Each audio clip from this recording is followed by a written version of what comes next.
वखराचा राहायचं त्याला मग फरक आहे का नाही? इथं काहून फरक नाही? आता हे कंबर बांधलेलं असतं हे 2-2.25 मीटरचं असतं, याला उपरणं म्हणतात, आणि हे 5-6 मीटरचं असतं धोतर. बरं त्याला काय म्हणतात? उपरणच, त्याला धोतर म्हणतात. असा फरक आहे ना. विठाला ते छोटं जातं असायचं, त्याच्याने त्या भरडायच्या पुढे असं बोलल्यानंतर लगेच स्क्रीनवर दाखवला गेली, याला भरगड म्हणतात किंवा छोटं जातं म्हणतात. काय असं होईल पुढे भविष्यामध्ये.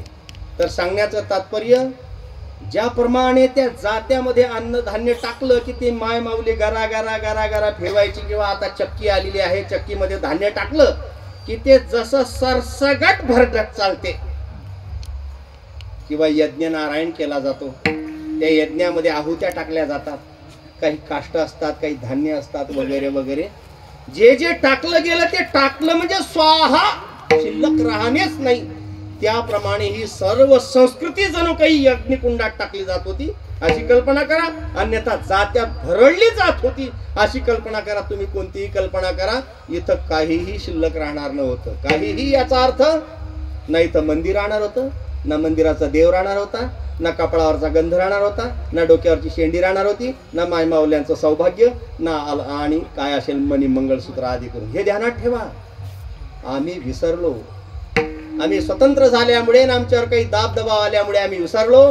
किती किती किती अन्याय या संस्कृतीवर झाला याची कधी कोणी कल्पनाही करू शकत नाही. का कल्पना करू शकत नाही? तर तसा इतिहास समाजाच्या पुढे मांडलाच नाही.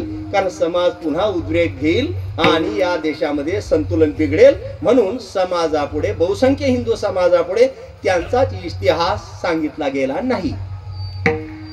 मी तर पहिल्यानंच कीर्तनाला आलोय. नाही तर मी कीर्तनात विचारतो की छत्रपती शिवाजी महाराजांना किती पत्न्या होत्या?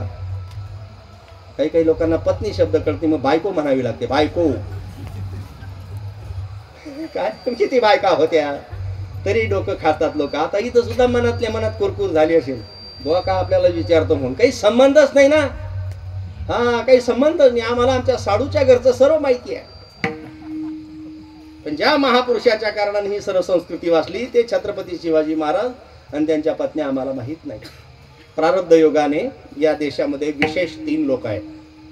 त्याच्यात अंदरुणी बरेच त्यांच्यात लपलेले आहेत. जसे जोग महाराज म्हटले की त्याच्यात मामासाहेब दांडेकर आहेत, बंकटस्वामी महाराज आहेत, पूज्य मोठे बाबा आहेत वगैरे, इकडे संत झेंडूजी महाराज आहेत वगैरे वगैरे. ही खूप महान सत्पुरुष आहेत. त्याप्रमाणे छत्रपती शिवाजी महाराज आहेत, महाराणा प्रताप सिंह आहेत आणि गुरु गोविंद सिंग आहेत. हे शीख धर्माचे 10वे धर्मगुरू आहेत. हे 3 लोक या संपूर्ण सृष्टीमध्ये, या पूर्ण जगाच्या पाठीवर विशेष आहेत. काय मग ज्याप्रमाणे छत्रपती शिवाजी महाराजांचं विचारलं तर उलगडा पडत नाही, त्याप्रमाणे महाराणा प्रतापांचं विचारलं तर तेही सांगता येत नाही. आणि गुरु गोविंद सिंगांचा तर बऱ्याच लोकांना तपास सुद्धा नाही ते कोण गुरु गोविंद सिंग म्हणून. विठाला विठाला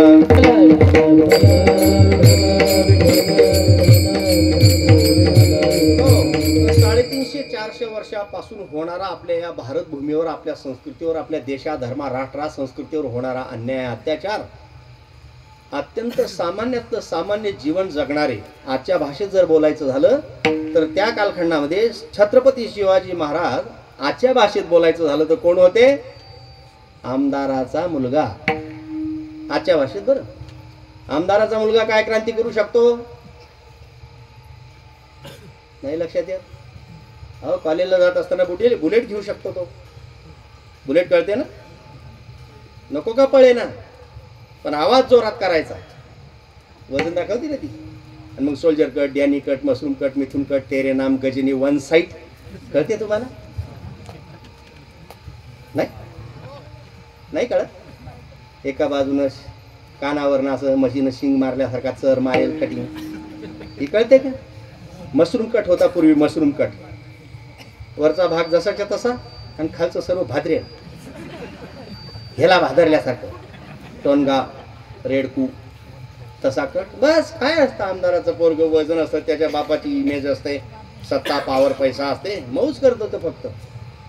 त्या कालखंडामधला जर विचार केला तर छत्रपती शिवाजी महाराजांचे वडील शहाजी राजे हे एखाद्या आमदाराप्रमाणे एक वतनदार होते आणि त्यांचेही सुपुत्र राष्ट्रमाता जिजाऊ साहेब याला मेन जबाबदार आहेत. तुम्ही जर अभ्यास केला चांगला बारकाव्याने, संपूर्ण क्रांती जर कुठून झालेली असेल तर राष्ट्रमाता जिजाऊ साहेबांपासून झालेली आहे. क्रांती होण्याचं कारण त्यांचे जे वडील होते लखुजी जाधव, काय तेही परक्यांचेच गुलाम नोकरी करत होते आणि ज्यांच्या पदरी त्यांना बांधलं शहाजी राजे हे सुद्धा परक्यांचे गुलाम. मनामध्ये खटकत होतं की मला ज्यांचा तिटकार आहे, आमच्या संस्कृतीचा अन्याय अत्याचार करणारी जी लोक आहेत त्यांचे गुलाम माझा परिवार आहे, हे त्यांना खटकत होतं आणि सदैव मनामध्ये सलत होतं. त्या अत्यंत सात्विक असल्यामुळे, अत्यंत प्रेमळ असल्यामुळे, जर तुमच्या लक्षात येईल तर मी बोलत राहील, राष्ट्रमाता जिजाऊ साहेब या प्रत्यक्ष परब्रह्म श्रीकृष्णाच्या वंशज आहेत आणि छत्रपती शिवाजी महाराज म्हणजे सुशोध्या वंश म्हणजे भोसले वंश हा प्रत्यक्ष प्रभू रामरायाचा वंश आहे. चंद्रवंश आणि सूर्यवंशाचं एकत्रितकरण झाल्यामुळे अत्यंत दिव्य तेज छत्रपती शिवाजी महाराजांच्या माध्यमातून समाजाच्या पुढे प्रगट झालेला आहे. विठाला विठाला. तर ते अंतःकरणामध्ये सलत असल्यामुळे राष्ट्रमाता जिजाऊ साहेब गर्भधारणेपासून अभ्यास करतात, गर्भधारणेपासून काळजी घेतात. आता आमचे कथाकार मंडळी, प्रवचनकार मंडळी सांगतात किंवा काळजी घेत चला, उदरामध्ये बाळ असताना ज्ञानेश्वरी वाचा, गाथा वाचा, काय दासबोध वाचा, हरिविजय वाचा सांगतात. पण हे कितपत ऐकतात कोण जाणे. मी तर असं ऐकून की त्या कालखंडात मुलतान माती जास्त खातात म्हणे आहे ना, कळते ना मुलतान माती. अहो बायाच काय माणसंही खायला लागले आता. मला एका दुकानदाराने सांगितलं सर्वात जास्त खपणारी वस्तू म्हणजे मुलतान माती. काय आश्चर्य आहे म्हटलं. वा काही बाया खापऱ्या खातात म्हणले, काही बाया जाम खातात म्हणजे जाम, पेरू, म्हणून असे जामच पैदा होतात बरं त्यांच्याकडे. कळते का भाषा. काही चिंचा खातात म्हणले. आता काय काय कोण कोण खाता. आता अजून कीर्तनात सांगत बसू का, ते जास्तच खाली चाललं जातं. ते दाढीच्या मानानं सोबत नाही ते. हा, आणि ते दाढी काही पैसे नाही म्हणून नाही ठेवेल. विठाला विठाला. राष्ट्रमाता जिजाऊ साहेब ब्राह्मण पंडितांना बोलून रामायण महाभारतासारख्या कथा ऐकायच्या.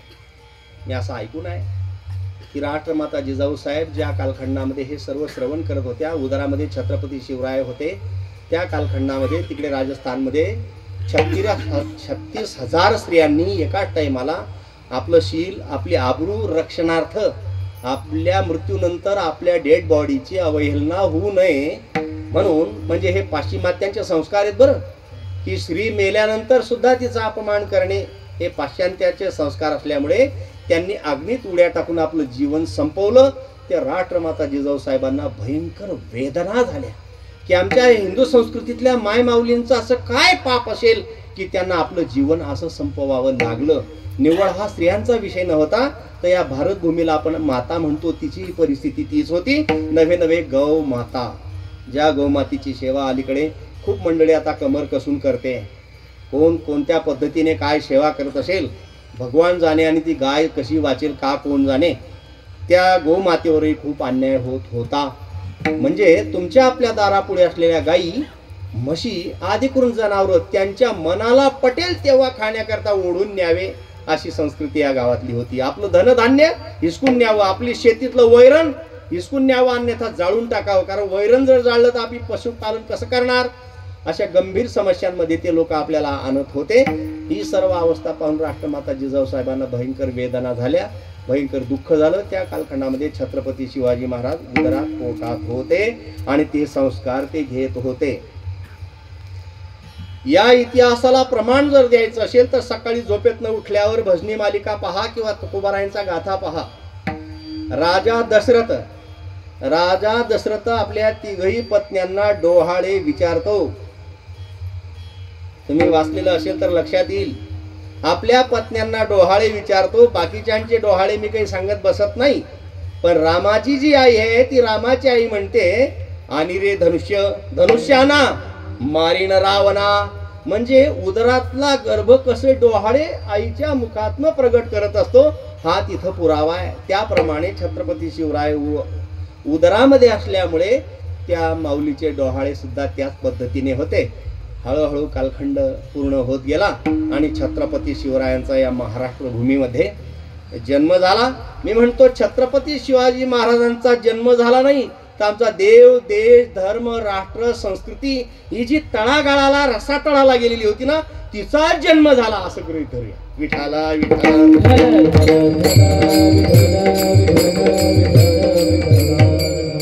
आता आपण आपले छत्रपती शिवराय असो किंवा कोणी असो त्यांचं गुणगान गातो, त्यात काय कौतुक आहे? लोक आपल्याही शेमड्या पोऱ्याला दादू म्हणतात, कळतं ना?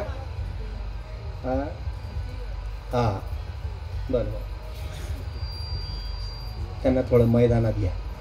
हा म्हणजे पोरग असं ढेरी, असं शेंबूळ, अशी लाळ, असं डोळ्यातनं घाण, आणि असं आमच्याकडे अशी म्हण आहे, हातपाय काळ्या आणि पोट बांबाळ्या. तरी काय म्हणे, मन राज बिंदळ, मन राज बिंदळ, मन राज बिंदळ. देख आता कुंभारनं गदळ शे कधी, पण तरी राज बिंदळ. असा नागरटी माझं टाका ना ऐराणी, कळते का? अशा काळ्या मातीच्या नांगरटे टाकला ना, फक्त हातलं तर दातच दिसतील, तरी बी राज बिंदळ. कारण का ते तिचं आहे. म्हणून यदा कदाचित छत्रपती शिवाजी महाराज महाराष्ट्राचे म्हणून आपण गोडवे गातो असं होईल, पण नाही. ऐका, काशी की कला जाती थी, ही भाषा आपली नाही आहे. ही भाषा आपली आहे, आपण हिंदी भाषिक आहोत. काशी की कला जाती थी, मथुरा में मस्जिद बनती थी, एक शिवाजी न होता तो सबकी. Filling the blanks. रिकाम्या जागा भरता येतात मार्क जास्त मिळावे म्हणून. इंग्रजी कळते का? नाही का? आता त्याला मी काय करणार? तुम्ही लोक तर आमच्यावर ताशेरे ओढायचे पूर्वी, ज्याचं डोकं चालत नाही तो बोआ होतो असं म्हणायचे ना तुम्ही पूर्वी. हा, ज्याच्याकडनं कामधाम होत नाही तो बोआ होतो असं म्हणायचे ना तुम्ही. अजून तिसरं काय म्हणायचे? त्यांना आईबाप नसतात म्हणले. मग आम्ही काय आकाशातनं गारा पडल्यासारखे पडलो खाली? नाही. या देशामध्ये आजही अत्यंत भयंकर श्रीमंत, कुलवान, शिलवान, घरांदार, अत्यंत उच्च शिक्षित. आता कुंभमेळ्याचं बघा, IIT झालेला एक साधक आहे, संपूर्ण नोकरी, 1.25 लाख 1.5 लाख रुपये त्याचा महिन्याचा पगार होता. सर्व सोडून मस्त त्रिपुंड लावलेला आहे, गळ्यामध्ये रुद्राक्षाच्या माळा घातल्या आणि तीर्थराज प्रयागमध्ये भजन साधना करतोय. युट्यूबला पाहायला मिळेल तुम्हाला. तुमचा आपला भ्रम आहे. या देशामध्ये 2 गोष्टींकरता कोणाला आग्रह करावा लागणार. कोणत्या कोणत्या? संन्यास घेण्याकरता, ब्रह्मचारी राहण्याकरता, विरक्त होण्याकरता कोणाला आग्रह करावा लागत, तो त्याच्या स्वतःच्या उपरतीने विरक्त होतो. आणि पुन्हा दुसरी गोष्ट म्हणजे या देशाचं रक्षण करण्याकरता जे फौजी आहेत, देशाचे जवान आहेत, त्यांनाही कोणाला बळजबरीने ढकलावं लागत. ते स्वतःच्या इच्छेने जातात. छातीवर गोळी लागली तर चालेल, कपाळावर गोळी लागली चालेल, मी माझं भाग्य समजेल, पण मी माझ्या देशा धर्मा राष्ट्राचं रक्षण करण्याकरता. पगाराकरता दुसऱ्या नोकऱ्या नाहीत का? पगाराकरता का मरण पत्करणारी नोकरी पाहिजे का? पण नाही, तसं नाही आहे. या 2 गोष्टी आहेत, या रक्तात आहेत, या संस्कारात आहेत, असा त्याचा अर्थ आहे. छत्रपती शिवाजी महाराज या भूमीमध्ये जन्माला आले. वर्णन बाहेर राज्यात केलं. जर ते आले नसते तर आपले नाव काय राहिले असते याची कल्पना करा. गफूर खा माणसाचं नाव काय, मागे चांद बेगम, मीनार बेगम असे नाव राहिले असते.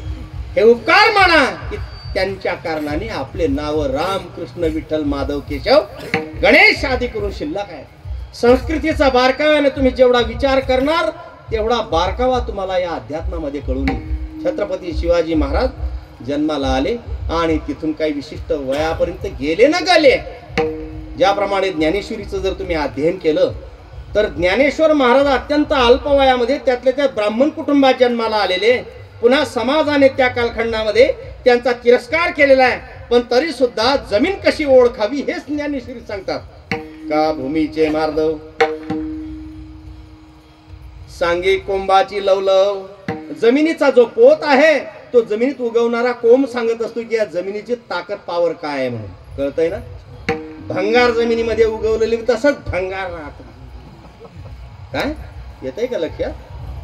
हा, आणि उत्तम जमीन असेल तर ती उगवलेली वनस्पती सुद्धा तशी प्रफुल्लित असते. सांगण्याचं तात्पर्य का कोण जाणे, हे सर्व सर्व सर्व अध्ययन करण्यासारखं आहे. छत्रपती शिवाजी महाराज 7-8च वर्षाचे होते. आपल्या आई साहेबांबरोबर आपले पूज्य पिताश्री दुसऱ्या एरियामध्ये राहत होते, दुसऱ्या भागात राहत होते.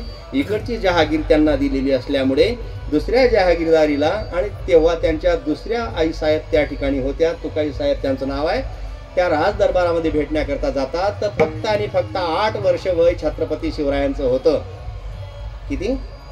8 वर्षाचं वय छत्रपती शिवराय. रस्त्याने जात असताना एक कसाब गाईला मारणार होता, तोवर त्यांनी ते पाहिलं. मागचा पुढचा विचार न करता कमरेत असलेली तलवार किंवा कट्यार काढली आणि एका दणक्यात कसायाचा हात उडवला. असा इतिहास जगजाहीर आहे. काय याला धर्मनिष्ठा म्हणतात बरं. ही गावरान गाई विकणाऱ्यांना कळणार नाही. 2 पैशाच्या लोभाकरता गौमातेला विकणाऱ्यांना ही धर्मनिष्ठा कळणार. ही धर्मनिष्ठा जर कळून घ्यायची असेल तर मला असं वाटतं सरकारने अशी उद्या घोषणा करावी, ज्यांच्या ज्यांच्या गळ्यात माळा आहेत त्यांना 10,000 रुपये महिना, 1 पोत ज्वारी, 1 पोत बाजरी, 1 काय गोणीवर तांदूळ, डाळ, 5-10 किलो तेल अशी घोषणा करू द्या. लोक आमच्या गळ्यातल्या हिसकून घेतील. काय लोक म्हणतील, काय महाराज तुम्हाला उभा गण आणि चुला बन, तुमल्या कसाला पाहिजे इथला गहून तांदूळ 10,000. काय गावनं गाव बये मारुती बोंबी चोय समजस का तुमले? लोक आमच्या गळ्यातल्या माळा हिसकून घेतील. आणि जर त्याच्या विरोधामध्ये जर आदेश निघाला, ज्यांच्या ज्यांच्या गळ्यात माळा आहेत यांच्या कमराला दगड बांधा आणि या तापी पूर्णाच्या संगमात टाका. 50% बोवा सुद्धा माळा राहू देणार नाहीत गयामा. तुमना तर कोष्टी सोडी द्या. तुमच्या बाया पहिले रातले झोप मातो टाकीन त्या. काय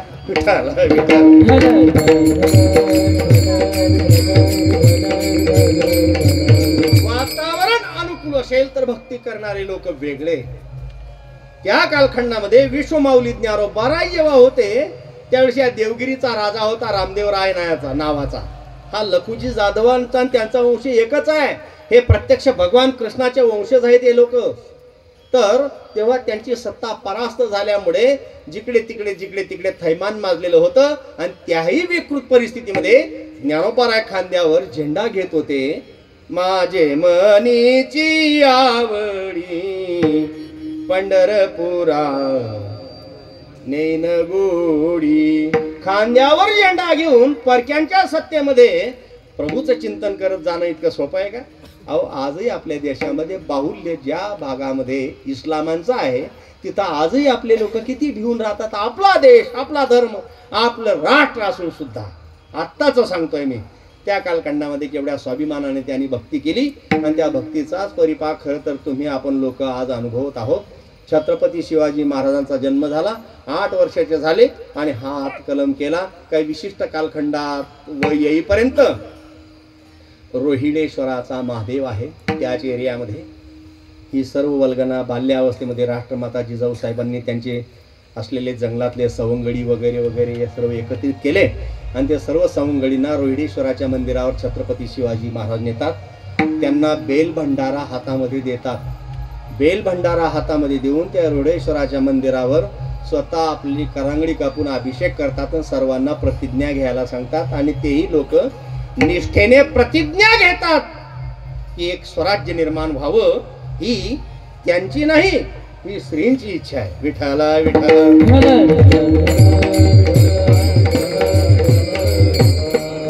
आणि त्याचा परिपाक म्हणजे त्यांनी पहिलं स्वराज्याचं तोरण जिंकलं. काही अल्प वय असताना त्याला तोरणा किल्ला म्हणतात. जणू काही स्वराज्याचं तोरण बांधलं त्यांनी. तोरणा जिंकला. हळूहळू बरेच गड किल्ले जिंकले. स्वाभिमान वाटतो सांगत असताना. या संपूर्ण जगाच्या पाठीवर 500च्या आसपास किल्ले आहेत. पूर्ण जगाच्या पाठीवर सांगतोय बरं मी. किती किल्ले आहेत? 500च्या आसपास किल्ले आहेत. पैकी 350 किल्ले छत्रपती शिवाजी महाराजांच्या आधिपत्याखाली होते. 350 किल्ले.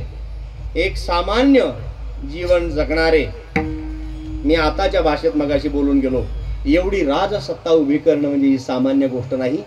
काय जगले असतील ते याची आपण कल्पनाही करू शकत नाही. छत्रपती शिवाजी महाराजांना जरी अनेक पत्न्या होत्या, त्या विषय विकार उपभोगण्याकरता केलेल्या नसून आपलं संघटन मजबूत व्हावं, काय पूर्वी लोक 4-4, 6-6, 10-10 लेकरं होऊ द्यायचे ना, पोरं त्यातल्या त्यात. का? जोडबळ असली पाहिजे. गावात जर काही भांडण तंटा झाला तर 4-6 भाऊ राहिले म्हणजे सर्व मिळून सुटून पडायचे. अरे नका त्याच्या रस्त्याला नका जाऊ बरं. खांड म्हणतात का इकडं, लय मोठं खांड आहे बा त्यांचं, असं म्हणतात काही. भाषा शब्द बदल असतो, असं दडपण असायचं एक सामाजिक. त्याप्रमाणे त्यांना साले सासरे आणि त्यांना सैन्य मिळावं म्हणून त्यांनी अनेक पत्न्या केल्या स्वराज्य निर्माण होण्याकरता. परंतु इतिहास असा आहे की छत्रपती शिवाजी महाराज 4-4, 6-6 महिने मोहिमेवर असायचे. पत्नी असून सुद्धा विरक्ताचं आणि फकिरीचं आणि त्यागाचं, संन्यासाचं, ब्रह्मचार्याचं जीवन जगणारे छत्रपती शिवाजी महाराज. आपण कसे आहोत? बाई जर 4 दिवस माहेरी गेली तर घर कसं घर फिरतंय म्हणले. काही लोक म्हणतात महाराज घर कसं खाऊ करतं म्हणले. बरं तुला खाऊन नाही घेत ते घर. काय भाषा आहे समाजाची, काय जगणं आहे समाजाचं. 4-4, 6-6 महिने घोड्यावर बसून प्रवास करणं काही सामान्य गोष्ट आहे का? ज्यावेळेस आग्र्याच्या किल्ल्यामध्ये आणि त्यांना बंदिस्त करण्यात आलं त्यावेळेस छत्रपती संभाजी महाराज अत्यंत 8-9 वर्षाचे फक्त आणि होते. मला सांगा की एवढं घोड्यावर बसून येणं सोपं आहे का? आता काय घोड्यावर कोणी बसलेलंच नसेल तर त्यांना काय माहिती घोड्यावर बसणं म्हणजे काय असतं. तर लक्झरी कारमध्ये बसणाऱ्यांना काय कळणार आहे घोड्यावर बसणं काय असतं म्हणून. सांगण्याचं तात्पर्य संपूर्ण चरित्र हे अत्यंत कठीण, अत्यंत अवघड आहे. पण मात्र का कोण जाणे, समाजामध्ये जागृती व्हावी म्हणून अलीकडे समाजामध्ये खूप चांगले वक्ते छत्रपती शिवाजी महाराज समाजाच्या मनावर, अंतःकरणावर त्याचा प्रतिबिंब निर्माण करण्याचा प्रयत्न करत आहे. छत्रपती शिवाजी महाराज म्हणजे तळागाळातल्या अत्यंत सामान्यातल्या सामान्य माणसाला स्वाभिमान शिकवणाऱ्या. शेरखान नावाचा एक खान होता. छत्रपती शिवाजी महाराजांचं काहीच राज्य स्थापन झालेलं होतं. परिवारातले काही लोक मारले गेले होते. एका वस्तीवर अत्यंत देखणी तरुण एक मुलगी आणि तिचा 6 वर्षाचा भाऊ आणि अत्यंत वयोवृद्ध आजी आणि आजोबा त्या झोपडीमध्ये किंवा त्या वस्तीमध्ये राहत होते. हा शेरखान अधूनमधून मुद्दाम राऊंड मारतो, तिकडे फेरी मारतो, नवीन त्या वस्तीवर जातो. का? नजर फक्त आणि त्या तरण्या मुलीवर होती. म्हणजे छत्रपती शिवाजी महाराजांनी जनमानस कसं घडवलं हे तुम्हाला शिकवतोय मी. छत्रपती शिवाजी महाराजांनी एक विस्फुल्लिंग कसा प्रज्वलित केला. ज्याप्रमाणे एखाद्या चुलीमध्ये अग्नी विझायच्या तयारीवर असतो, एखादी माय माऊली त्याच्याबरोबर कचरा वगैरे टाकून, रॉकेट टाकून म्हणा काहीतरी, पुन्हा त्याला जसं प्रज्वलित करते त्याप्रमाणे छत्रपती शिवाजी महाराजांनी प्रत्येक हिंदूच्या मनात असलेला स्फुल्लिंग जागा केला. 1 फेरी झाली, 2 फेरी झाली आणि त्या 6 वर्षाच्या बाळाला कळलं की हा शेरखान जो घोड्यावर बसून माझ्या वस्तीवर येतो याची दुसरी तिसरी माणसा नसून ही माझ्या भगिनीकडे याची वाईट नजर आहे. एके दिवशी त्यानं मन पक्क केलं, त्याचं मन त्यानं पक्क केलं. एके दिवशी शेरखान आला आणि आल्यानंतर घोड्यावरनं बोलतो असा इतिहास आहे. एक गोटा उचलला त्यानं. 6 वर्षाचं पोरग, जिथं 60 वर्षाचा मनुष्य हिम्मत करू शकत नाही, जिथं 60 लोक हिम्मत करू शकत नाही, जिथं 6000 लोक हिम्मत करू, जिथं 60,000 लोक हिम्मत करू शकत नाही, तिथं 6 वर्षाचं लेकरू एक गोटा उचलतं हे ध्यानात ठेवा. गुरु गोविंद सिंगांचा इतिहास बोलला नाही. त्यांची म्हण तर विचित्र आहे बा. एकाशी मी 1.25 लाखाला युद्ध करायला भाग पाडेल असे माणसं निर्माण करेल तसं केलेलं आहे त्यांनी.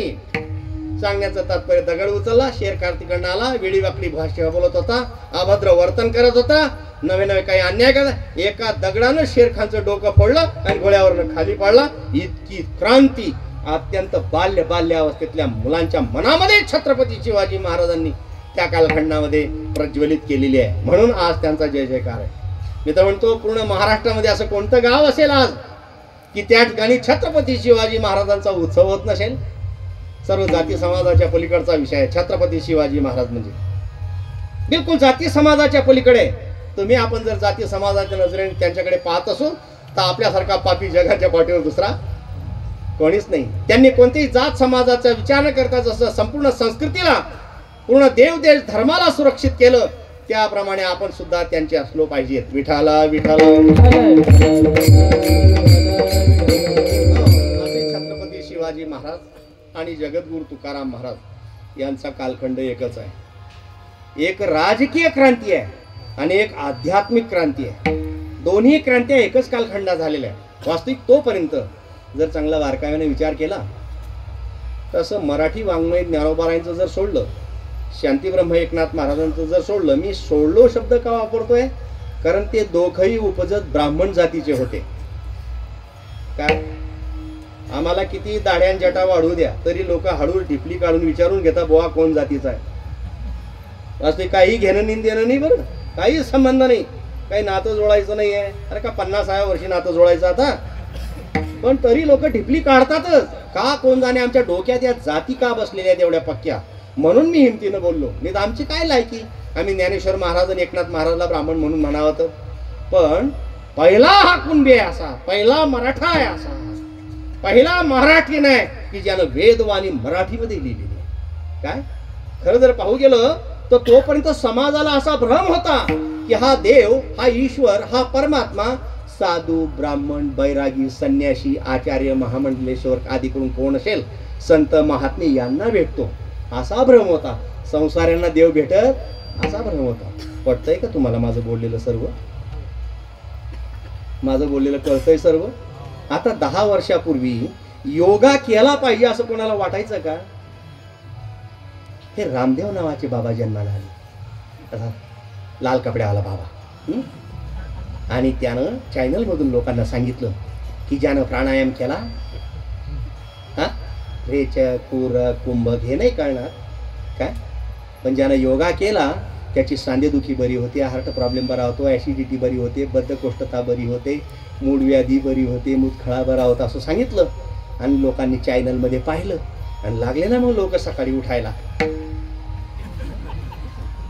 कारण त्यानं पटवलं की संसारी सुद्धा याच्या माध्यमातून आरोग्य सुदृढ बनवू शकतो. तेव्हा समाजाने त्यांचा योगा स्वीकारला. मी बऱ्याच वर्षापासून म्हणजे 35 वर्षापासून बोदवडवरनं प्रवास करतो नागपूरपर्यंत.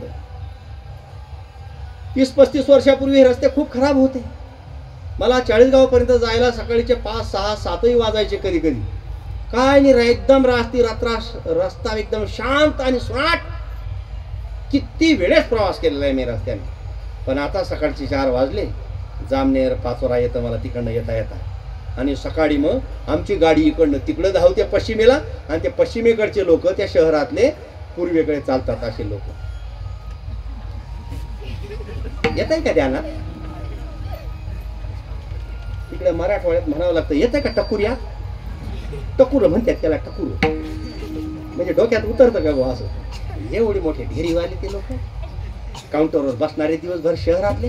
त्या रामदेव बाबांना सांगितलं, यांनी ऐकलं. मग माणसं असे बाया बी अशा. माणसांना कोण बोलायचं? हा मी म्हणतो ना, अर्धा तास जर गोशाळेत शेण फेकायला नाही ते शेतकऱ्याकडे निंदायला आले ना,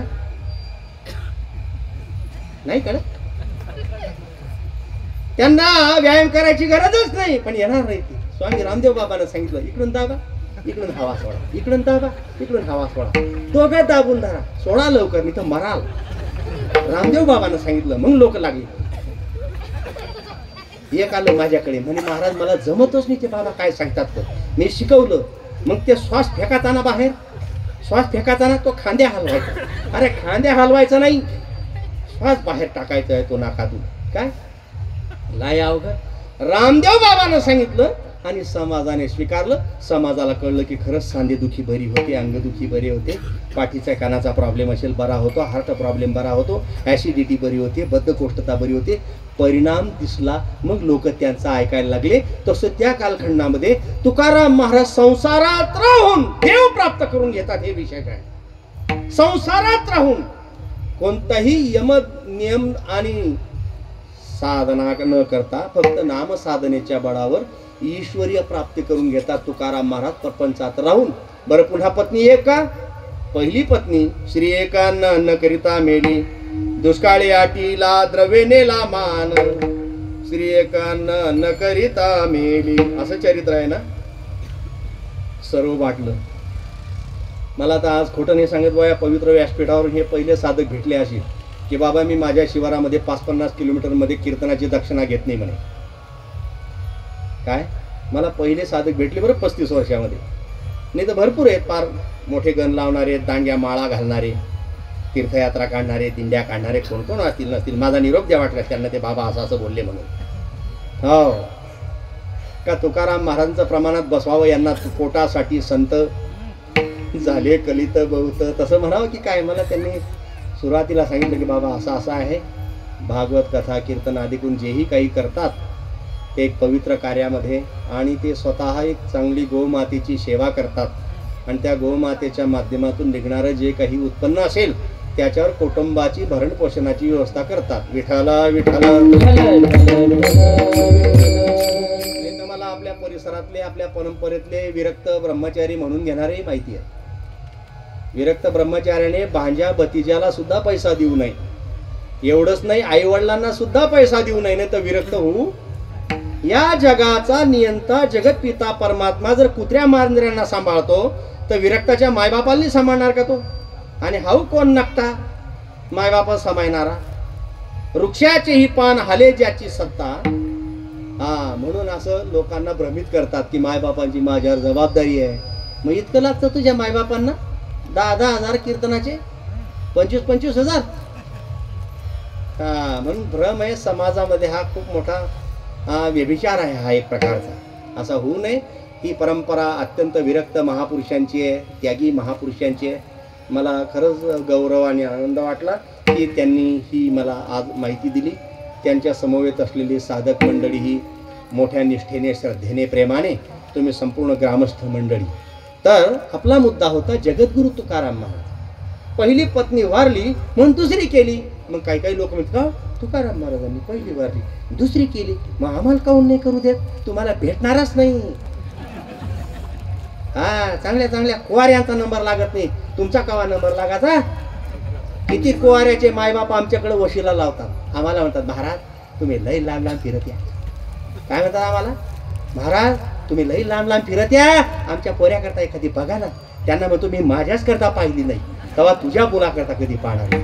कळतं का तुम्हाला? विठाला विठाला. तो विषय वेगळा आहे. जगद्गुरु तुकोबारायांचा विषय वेगळा आहे. सर्वसामान्यांनी संत आणि देवाची बरोबरी करू नये. संत संत आहे, देव देव आहे आणि आम्ही सामान्य सामान्य आहोत. जगद्गुरु तुकाराम महाराज अशी साधना करतात, अशी भक्ती करतात. रात्र न कळे दिवस न कळे, अंगी खेडे दैवत जागृती स्वप्नी पांडुरंग. आपण नेहमी कीर्तन ऐकणारे आहात, तुम्ही ऐकलेलं असेल. पण काही गोष्टी माणसाच्या मनामध्ये सहज शंका निर्माण होतात. शबरीने 10,000 वर्ष प्रभू रामरायाची वाट पाहिली म्हणतात. आता ज्याला 100 वर्षाची सुद्धा मोहलत नाही जगायला, त्याला पटेल का ते 10,000 वर्ष? कारण त्यांना शास्त्र पुराण माहीत नाही. पूर्वी माणसाला 1,00,000 वर्ष आयुष्य होतं. युग बदललं ते 1,00,000चं 1,000वर 10,000वर आलं. पुन्हा युग बदललं, 10,000वरचा शून्य पुसला गेला, 1,000वर आलो. आणि पुन्हा गेल्या युगामध्ये युग बदललं, त्या 1,000वरचा शून्य पुसला गेला, आपण 100 मध्ये आहोत. आणि तुम्हाला सांगू 10-15 वर्षापूर्वी 100 वरचा सुद्धा शून्य पुसला गेलेला आहे.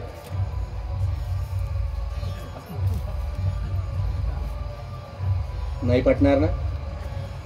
10 वर्षाच्या आत हार्ट अटॅक, कॅन्सर, डायबिटीज होऊन मरणारे पोरं कितीतरी समाजात आहेत.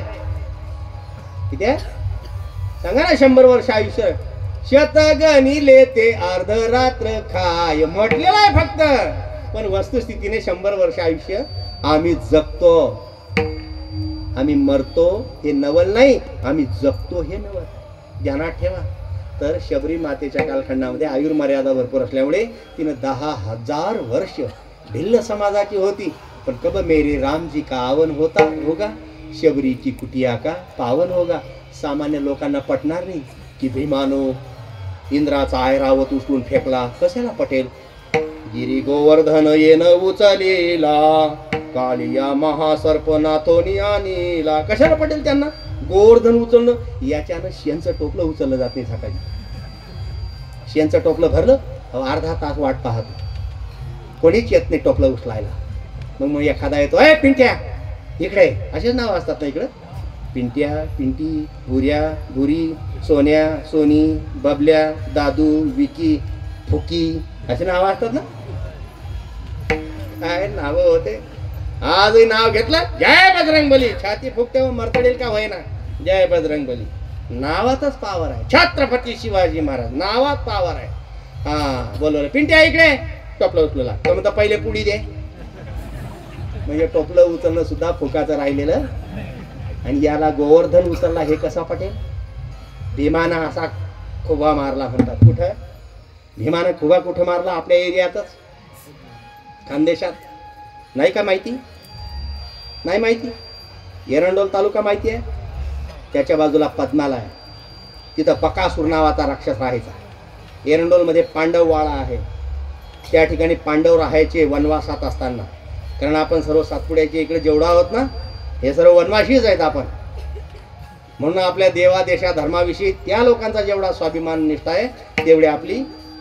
आता कुंभमेळ्यात कोणी गेलं होतं का? वर बोट करा, घाबरू नका. कोणीच नाही का?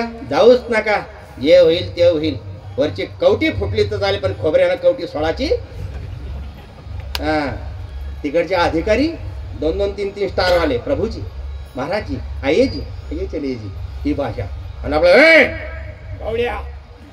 पद्धत काही संस्कार तुझ्या मायबापांनी दिले का? तुला अधिकार भेटला, तुला काही डिग्री मिळाली, तू नोकरीला लागला म्हणून काही ही पद्धत असते बोलायची? तुम्ही पंढरपूरला का जात नाही? जाऊ दे तिकडे. तिथं राहायचे. त्या बकासुरा मारलं, तहान लागली पाणी पिण्याकरता. असं कोपरच म्हणतात नाही का? कोपर, खुबा असे शब्द आहेत. काही काही लोक ढोपर म्हणतात त्याला. ढोपर ढोराचं राहतं, माणसाचं नाही. ढोपर कोणाला राहते? ढोराले राहते, माणसाला नाही राहत. कावळे ढोपरा, कंकर तितारा, राजहंस चारा मोतियाचा. ढोपर कोणाला म्हटलेलं आहे? कावळ्याकरता ढोराचं ढोपर. पण लोक यालाही ढोपर म्हणतात, नाही याला कोपर म्हणतात. असं कोपर हाणलं, काळा पाषाण फोडला आणि जमिनीतलं पाणी काढलं. असं विठाला विठाला आपणही बोलतो. अरे असा पुरुषार्थ आहे आमच्याकडे, लात मारेल त्याचं पाणी काढेल. म्हणे तू लात नको मारून खाल्लं काटा घुसल, लात नको मारू तू. काय हे बोलणं वेगळं, प्रत्यक्ष वागणं वेगळं. त्या कालखंडामध्ये आयुर्मर्यादा शक्ती ताकद तशी होती, म्हणून त्या गोष्टी सहज शक्य होत्या. जगद्गुरु तुकाराम महाराजांनी अशी साधना केली, अशी उपासना केली, असं प्रभुचिंतन केलं की काय खातो आम्ही कासया सांगाती, कैसे लागती नेनो मुखे, जागृती स्वप्नी पांडुरंग, रात्र दिवस प्रभूचं चिंतन. या गोष्टी सामान्यांना पटण्यासारख्या नाही. मग पटण्याकरता एक गोष्ट सांगू का? एखाद्या कीर्तनाला अनेक जाती समाजामध्ये अनेक डिग्री वगैरे काय पोस्ट असेल त्यांच्याकडे, शेतकऱ्याकडे जावं लागतं, कुठेही जावं लागतं. तसा एका कंडक्टरच्या घरी कीर्तनकार गेला बारसं करायला. कीर्तन झालं. कीर्तनकारांनी सांगितलं की सकाळची पहिली एसटी पकडायची, मला लवकर उठून द्या, 5-1 वाजता म्हणले. घर मालकीन म्हटले काही काळजी करू नका, 5लाच उठवतो, बरोबर 6ला स्नान पूजा झाली की 6:15ची पहिली बस पकडून तुम्हाला आम्ही बसवतो. आणि काय करावं, घरामध्ये गर्दी बारशाची असल्यामुळे ते कीर्तनकार म्हटले खाली गर्दीमध्ये वर्दळमध्ये मला काही जमणार नाही, आम्ही वर झोपतो म्हणले. स्लॅब म्हणा, दुसऱ्या मजल्यावर म्हणा. झोपले. रात्री 2 वाजता तो घरमालक स्वप्नात ओरडायला लागला. कीर्तनकार एकदम उठून बसला आणि वरनं खाली उतरायला लागला. दरवाजा उघडवला. घर मालकीन म्हणले महाराज रात्रीचे 2 वाजले, 12 नाही बरं, नाही तर कोणी प्रमाण देईल कधी, त्याचाही भरोसा नाही आता. काय? हां 2 वाजले महाराज, 2 वाजले, कुठं चाललात? अहो तुमचे मालक म्हणतात उतर. मी उतरलो. अहो तसं नाही, ते कंडक्टर आहे आणि कंडक्टरची जबाबदारी आहे. एस टीमध्ये बसलेला मनुष्य, प्रत्येक व्यक्ती सुखरूप घरी पोहोचला पाहिजे, त्याच्या मुखापर्यंत पोहोचला पाहिजे. जर दरवाजात डोंबलेला लटकलेला जर पडला, कंडक्टरची जबाबदारी आहे. आणि त्यांना स्वप्न पडलं आणि त्यांच्या एस टीमध्ये लोंबले लोक जास्त, त्याच्यामुळे ते त्याला म्हणतात स्वप्नातल्याला हे उधार, तुम्हाला नाही. मला सांगा, दिवसभर तुम्ही जी ड्युटी करता ती तुमच्या स्वप्नात येते. आमच्या 40गाव भागात कोणत्या जातीचे बैल प्रसिद्ध आहेत माहिती आहे का तुम्हाला?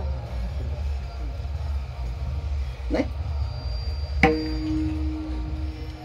बापा, लई लांब आलो वाटतं. मग खिल्लारी, हा ते मोठ्या मोठ्या शिंगाचे कोणते असतात?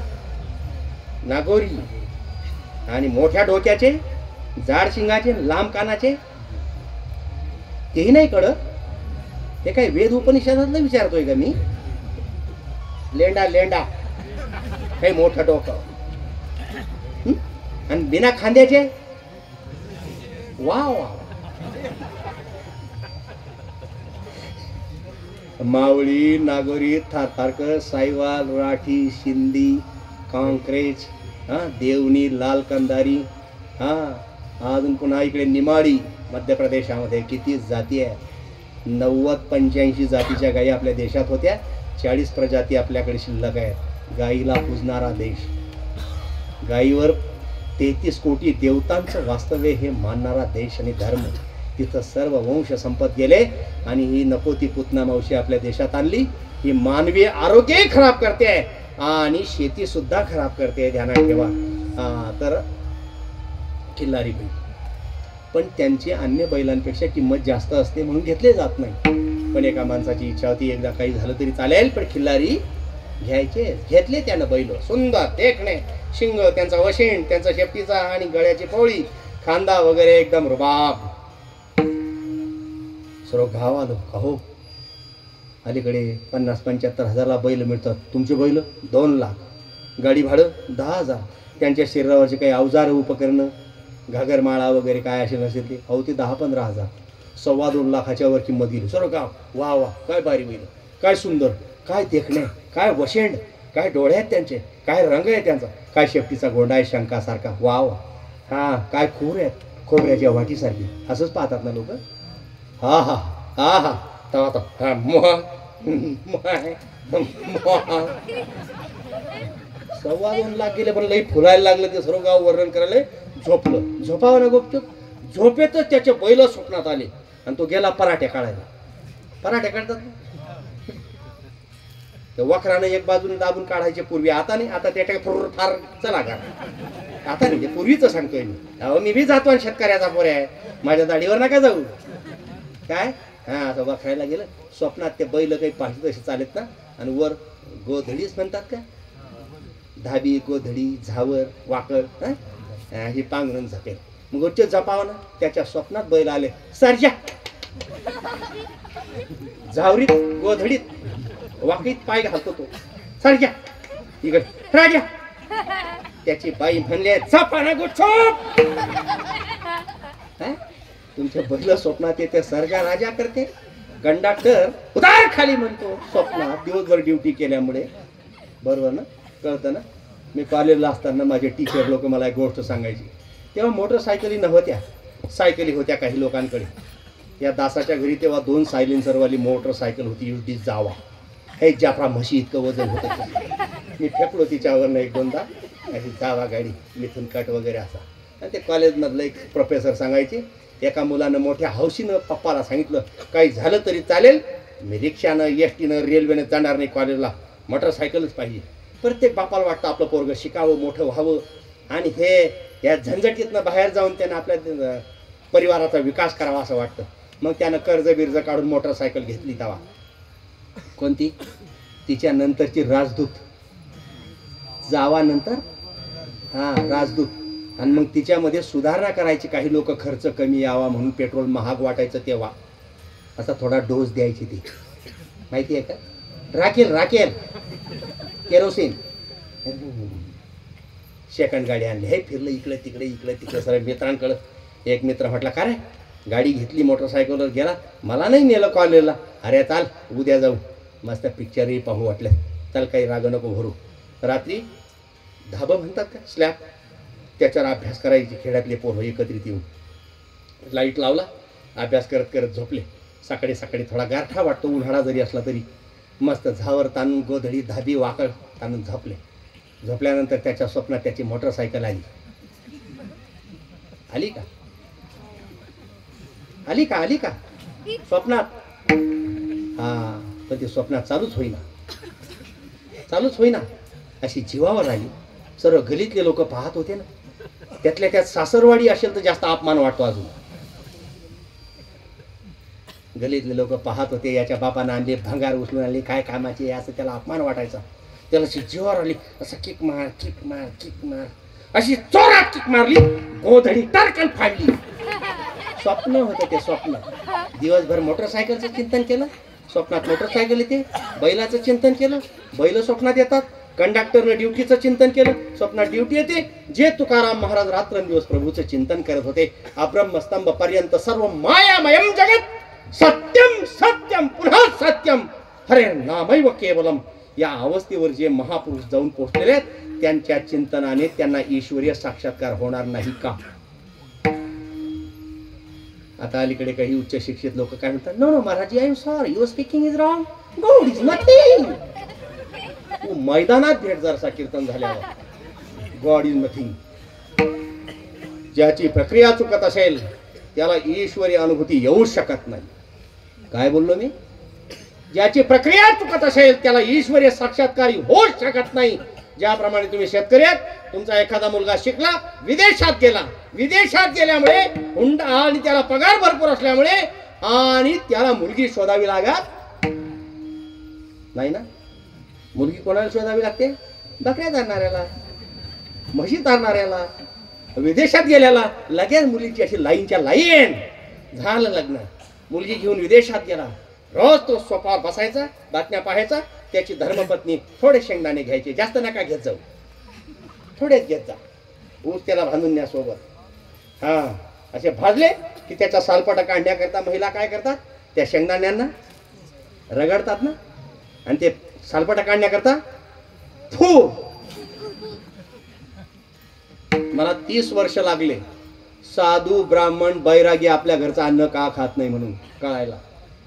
इंडियन फिलॉसॉफी इज ग्रेट निवड म्हणून जमणार नाही, ते खरंच कशी श्रेष्ठ आहे. मला स्वतःला 30 वर्ष लागले हे कळण्याकरता. हे साधू ब्राह्मण आपल्या घरचं का खात नाही? आपली साय जेव्हा चहामध्ये उडी घालायचं म्हणते,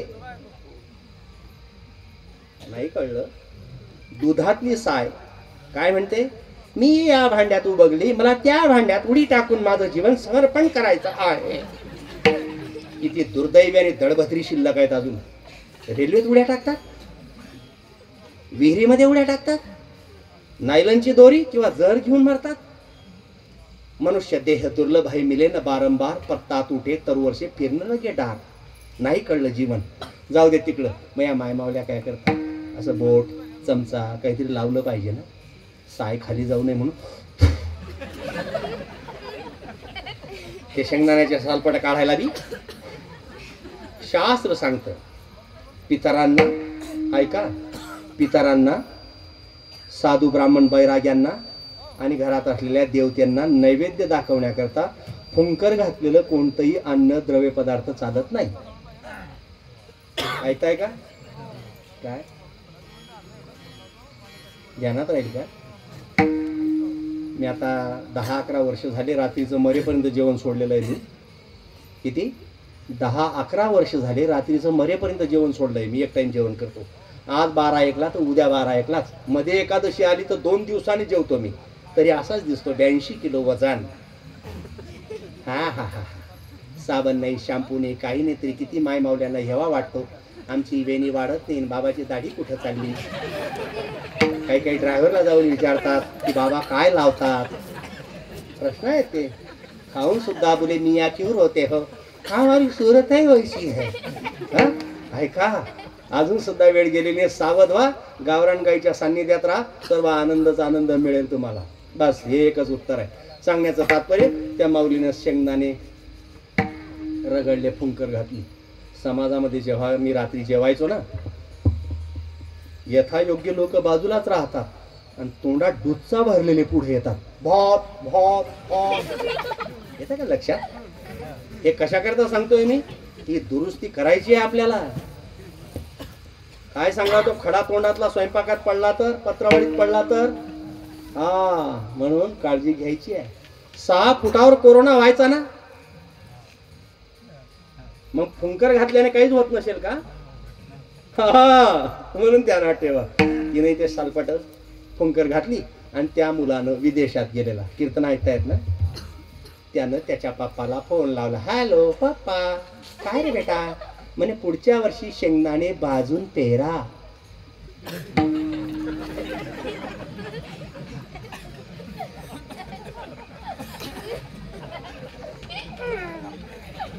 आलं लक्षात?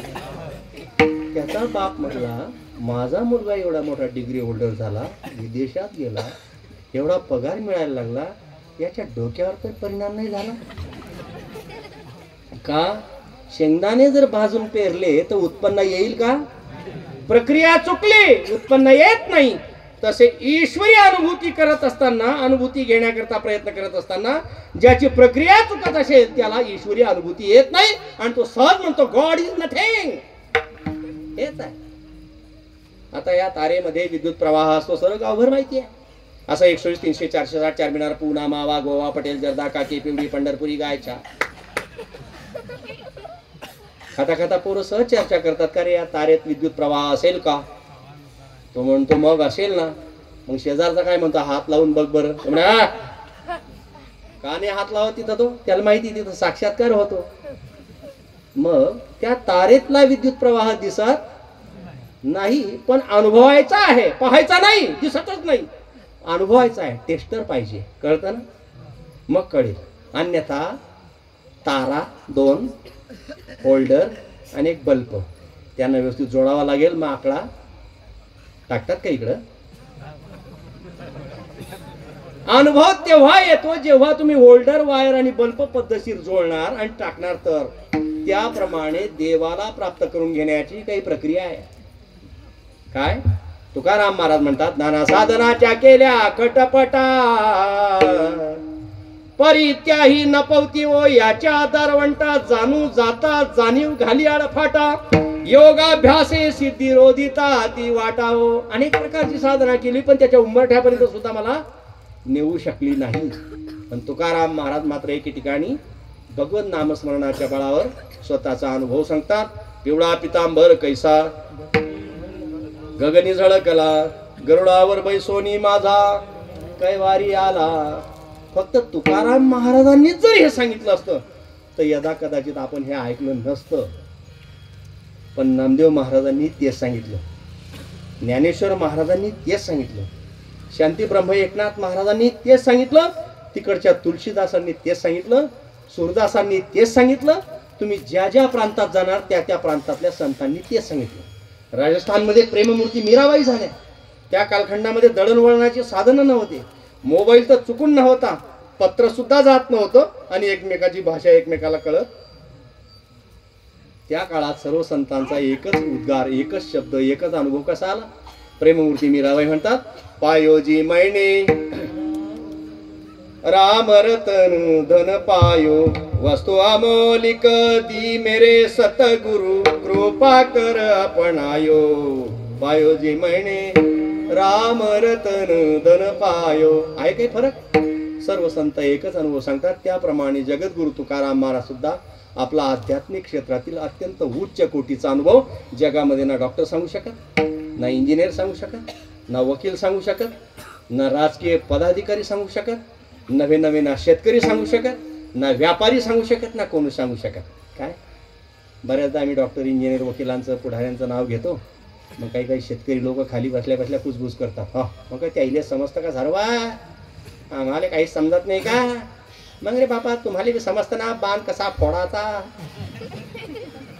काय बांध कसा फोडायचा हे शेतकऱ्याला कळतं, डॉक्टरला प्रकृती कळते, इंजिनियरला बांधकाम कळतं, वकिलाला कायदा कळतो, राजकारण्याला समोरचा प्रतिपक्ष कितीही चांगला असला तर त्याला हाणून कसं पाडावं हे पुढाऱ्याला कळतं. तसं देव कसा प्राप्त करावा हे कोणाला कळतं? हे संतांना कळतं. हे ध्यानात ठेवा. आणि ते संत जगद्गुरु तुकाराम महाराज त्यांना ईश्वरीय प्राप्ती झाल्यानंतर आपला उच्च कोटीचा अनुभव तुमच्या आपल्याला मार्गदर्शन म्हणून सांगतात. ते अभंगाचं पहिलं चरण. आता पावी जेल घरा,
पायावरी देऊ माता पायावरी देऊ माता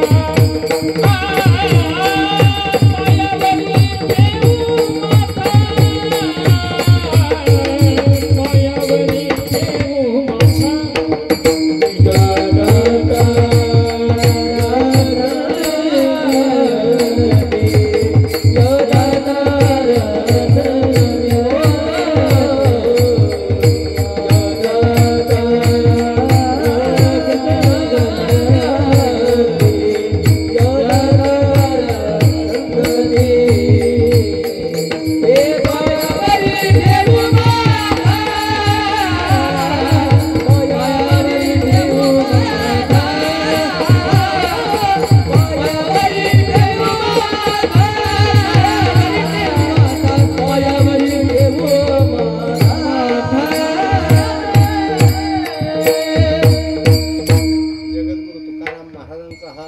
क्षेत्रातील अत्यंत उच्च कोटीचा अनुभव आहे.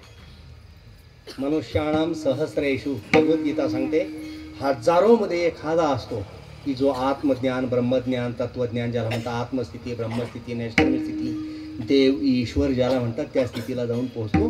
त्यांचे हे अनुभव आहे. जगद्गुरु तुकाराम महाराजांच्या मुखामध्ये अभंगाचा पहिला शब्द आला आता. आपल्या तोंडात हा आता शब्द केव्हा येतो माहिती आहे? इकडे कापूस लावतात का? ज्वारी बाजरी कपाशी बरोबर. कापूस लावल्याबरोबर घरी आल्यावर मालक सांगतो का भिंती पाळा घराच्या आपल्याला बंगला बांधायचा नाही. जेव्हा उत्पन्न चांगलं रगड येतं तेव्हाच ना.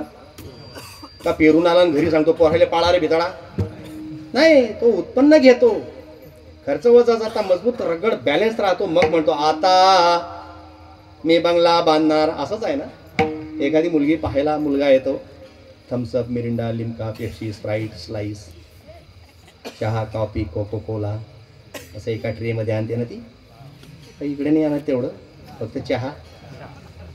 आपण काही काही चहा नाही चालत ना मग दूध नाही चालत का निंबू पाणी. आणि काही काही काहीच नाही चालत तरी ते असं उचकून पाहतात तिथं आहे का म्हणून. इतकी कशी विकून खाल्ली रे तू? थोडी बी शिल्लक नाही का तुझ्या मायबापानं ठेवली तिथंही? काय भोकड लोक आहेत बा. हे निवडणुका जेव्हा येतात ना तुम्हाला काय सांगावं. आपल्याला कीर्तनाला वेळ कमी पडतो खरं तर. भोकळाचं मटण जास्त महाग मिळतं म्हणून या वर्षाचा आत्ताच्या निवडणुकांमध्ये म्हशीचे पारडे आणि गाईचे वासरं जास्त विकले गेले असा रिपोर्ट आहे. मग ते कोण खाल्ले? तुमच्याकडे लई इमानदार लोक दिसतात मला. रिपोर्ट आहे बरं महाराज या वर्षाचा. कारण त्याची हाडं कळत नाही ना हे पारडूचं आहे का वासरूचं आहे का बोकडचं आहे म्हणून. हिंदूही खाऊन गेले. जाऊ दे तिकडं. विषयांतर व्हायला पाहतं. मुलगी पाहण्याकरता ट्रेमध्ये जे जे पाहिजे ते आहे रे. ज्याला जे जे आवडेल त्याने ते घेतलं.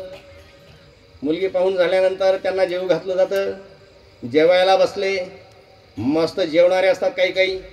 लाभा रे बरकता रे टाका रे चाल द्या रे येऊ द्या रे खा रे खाणारे असतात असे. 25-30 वर्षापूर्वी मी आळंदी सोडून चाळीसगाव तालुक्यात आलो. जळगाव जिल्ह्यातला चाळीसगाव तालुका. चाळीसगाव तालुक्यासारखं वैभव पूर्ण महाराष्ट्रात नाही बघायला मिळालं मला. कोणतं वैभव? कीर्तन प्रवचनात तर आहेत पण मिशांचं वैभव. हे मोठ्या मिशा त्या तालुक्यातल्या लोकांच्या. हे मोठ्या मिशा. 1 कप चहा दिला ना अर्धा कप मिशीताच. अशा मिशा आता संपल्या. त्याही गेले ते सर्व मिशावाले.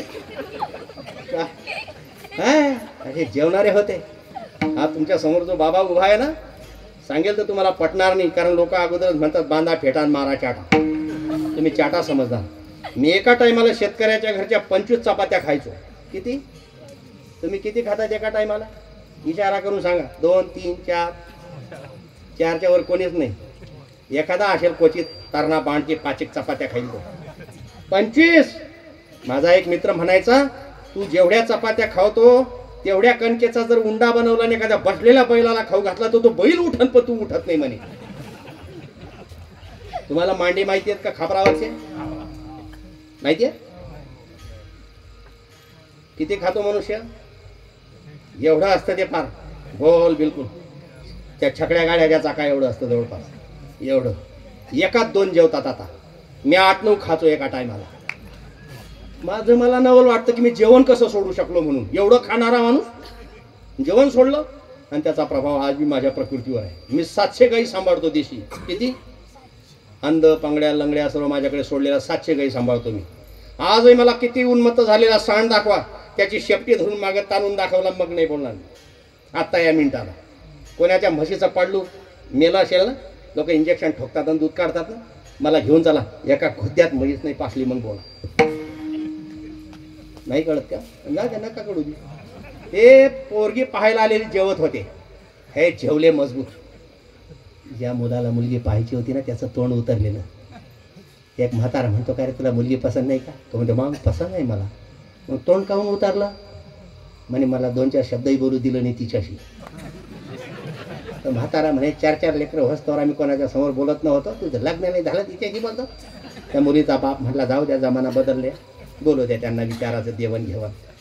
आणि तसे आहे बरं, त्यांना बोलू द्या, पुढे भविष्यात प्रॉब्लेम अडचण नको म्हणून ही पद्धत योग्य आहे. त्यांचे विचार जुळतात का ते बघा, त्याच्यानं संसार उत्तम होत असतो, अन्यथा इस्कोबा होतो संसाराचा. त्या मुलीच्या वडिलांनी सांगितलं बाजूच्या खोलीत माझी मुलगी बसलेली आहे, आमच्यासमोर बोलताना संकोच लाज वाटेल, त्याच्यापेक्षा जा तिकडे बोलून घ्या. मुलगा खुशच, असा टाळ. हा टाळ नाही बरं, टाळ नाही, टाय अशी पट्टी असते, अशी व्यवस्थित केली. आता स्कार्बो मोहब्बते कोणती पॅन्ट होती काय माहिती त्याची, न्यारो तर नसेल ना, बेल्ट बॅटन नसेल ना, आणि धोतर चुकून नाही, धोतर पोरगी पाहायला धोतर. सांगण्याचं तात्पर्य जीनच्या पॅन्टा निघाल्या मग जीनच्या, आणि त्याच्यात पुन्हा बदल ट्रचेबल आकुंचन प्रसारण पावणाऱ्या. आमचं धोतर बघा किती ट्रचेबल आहे, पण कोणीच घालत नाही त्याला, आमचेही घालत नाही. आता जाऊ दे तिकडे. त्याने व्यवस्थित सेटिंग केली. हा सेटिंग शब्द मोबाईल पासून प्रचलित झाला, नाही तर सेटिंगही माहीत नव्हती कोणाला. युनिफॉर्मची सेटिंग व्यवस्थित केली त्यानं. कंगवा बिंगवा फिरवला, मुलीच्या खोलीकडे निघाला, पडदा सरकवला, कळ्या वाजल्या. मुलगी चेअर म्हणजे खुर्चीवर काही वाचत बसलेली होती. ती सावध झाली, पाहते आपला होणारा स्वामी धनी पती मला हॅजबंड होणारा अजून झालेला नाही. आदर म्हणून उठून उभी राहिली. Oh my darling come on please, this is a sitting sit down. मला माहिती आहे तुम्ही हसणार म्हणून, कारण डार्लिंग शब्दाचा अर्थ वाईट लावतात लोक, नाही शिकलेले असतील. डार्लिंग शब्दाचा अर्थ आहे प्रिय व्यक्ती. मायबाप प्रिय नाहीत का? बहीण प्रिय नाही का? पाहुणा प्रिय नाही का? सासरा प्रिय नाही का? मित्र प्रिय नाही का? पण तिथे शब्दच पवित्र शब्द नासवले बिघडवले समाजाने. जसं लव पवित्र शब्द आहे, I love you my God, पण हे म्हणायच्या अगोदर हसतात काही काही. हा जाऊ दे तिकडं. उठून करायला हा खुर्चीवर बसला. थँक्स माय सिस्टर नाही म्हटला बरं, तो होणारी पत्नी त्याची. नाही कळलं, जाऊ द्या. विचारलं व्हॉट इज युअर नेम. तिनं नखा कत्रात सांगितलं माय नेम इज चारुशिला. बरं झालं पिंकी नाही सांगितलं तिनं, भुरी बबली नाही सांगितलं तिनं, चारुशिला. शिक्षण वगैरे वगैरे वगैरे सर्व विचारपूस झाली. मुलगा खोलीतनं बाहेर निघाला आणि मागच्या दारानं तिच्या मैत्रिणी मागच्या खोलीतून तिच्या खोलीत शिरल्या आणि विचारतात खरं सांग तुमच्या गप्पा काय झाल्या. आता मात्र ती सांगणार नाही, आता लाजेल ती. मी ही गोष्ट सांगतोय ना तरी काही काही पोरी लाजतायत तिकडं. हे अंगभूत गुण आहेत आमच्या संस्कृतीचे. मागं राष्ट्रपती झाल्या प्रतिभाताई पाटील, तशी मर्यादा दाखवली जगाला. हा फरक असतो संस्काराचा हिंदू संस्कृतीचा. आणि मुलगी बोलत नाही, मग हळूच तिला गोंजारल्यावर सांगते आता त्यानं मला पसंत केलं, लग्न झाल्यावर नांदायला जावं लागणार. शेतकऱ्याची कपाशी ज्वारी बाजरी चांगली पिकली, उत्पन्न खर्च वजा जाता भरपूर आलं, आता मी बंगला बांधणार. आलं ना? तसं तुकाराम महाराजांना साधनेच्या भक्तीच्या नामस्मरणाच्या बळावर देव भेटला आणि मग सांगितलं की आता मी परमात्म्याच्या बरोबर वैकुंठाला स्वर्ग लोकाला जाणार. विठाला विठाला.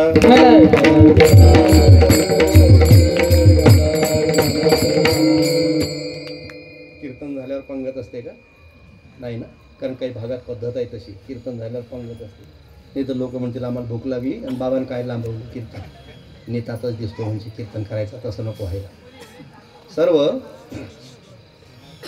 आमची संस्कृती सर्व उत्तम आहे, फक्त लक्षात ठेवा या देशामध्ये देव देश धर्म राष्ट्र संत ग्रंथ मंत्र भगवंत यांना समाजापुढे अपोजिट दाखवलं जातं. म्हणून समाजामध्ये जेवढं परिवर्तन झालं पाहिजे तेवढं होत नाही, हे ध्यानात ठेवा. संत आसाराम बापू माहिती आहेत कोणाला? काही प्रॉब्लेम नाही, काही दोष नाही. काय जर असेल तर न्यायालयीन कोठडीतला कोणीही उच्चतम अधिकारी असेल त्यानं मला दाखवावं की हा ह्या कायद्यामध्ये ते सापडलेले आहेत म्हणून. कारण त्यांनी 249 आश्रम देशाविदेशात आणि भारतात स्थापन केले. परधर्मामध्ये जाणाऱ्या लोकांना आपल्या धर्मात आणलं, गोरगरिबांना व्यसनमुक्त केलं, औषधमुक्त केलं, समाजाचं कल्याण करण्याकरता प्रयत्न केला. हाच त्यांचा दोष, दुसरा दोष नाही आहे. म्हणून ध्यानात ठेवा, ही तर सामान्य गोष्ट आहे. कशी घटना होते सध्या सांगू का? एखादा मनुष्य आपल्या मुलाला ॲडमिशन घेण्याकरता सकाळी सकाळी घाईगर्दीनं निघाला मोटरसायकल, 5-50 किलोमीटर गेला. त्याला थंडी गारठा लागायला लागला. त्यानं रस्त्यानं गाडी उभी केली. आता पूर्वी जर पायाला ठेच लागली, कुठे खरचडलं, रक्त निघालं, कापलं गेलं तर लोक काय करायचे? डॉक्टरकडे नव्हते जा. 25-30 वर्षापूर्वी काय करत होते?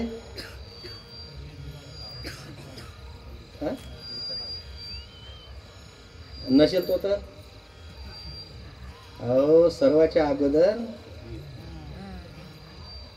नाही अजून बघा, अन्यथा काही माती सुद्धा टाकायची, कारण त्या मातीमध्ये औषधी गुणधर्म आहे.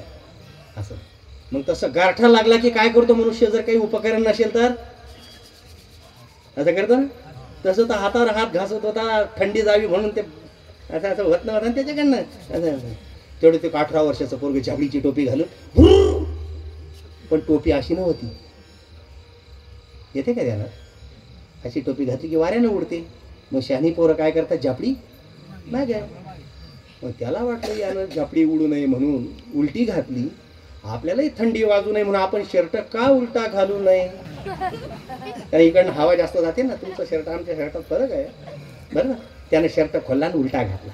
थंडीपासून बचाव व्हावा म्हणून. काय ना तरी माणूस काही करतो. आता या फौजी लोकांना कधी कधी खायला मिळत नाही म्हणतात, तर त्या जमिनीतले कोणतेही जीवाणू शोधतात आणि ते भाजून खातात. असे प्रसंग येतात कधी कधी त्यांच्यावर.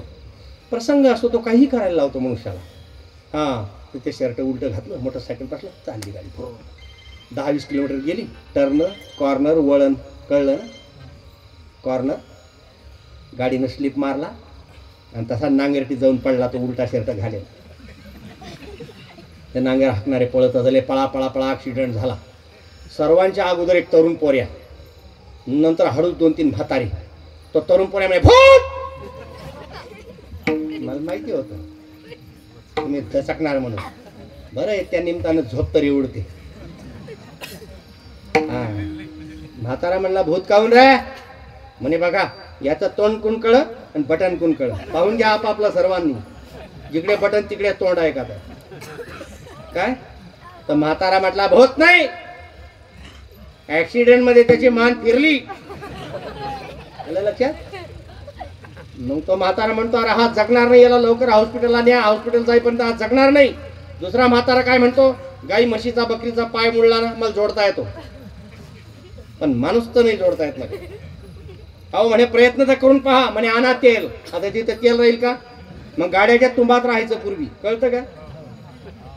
हा, वांगान काळ ते घेतलं. मान सोडली. 2 जणांना सांगितलं दाबा त्याला पक्का. दाबला मजबूत. मान सोडली.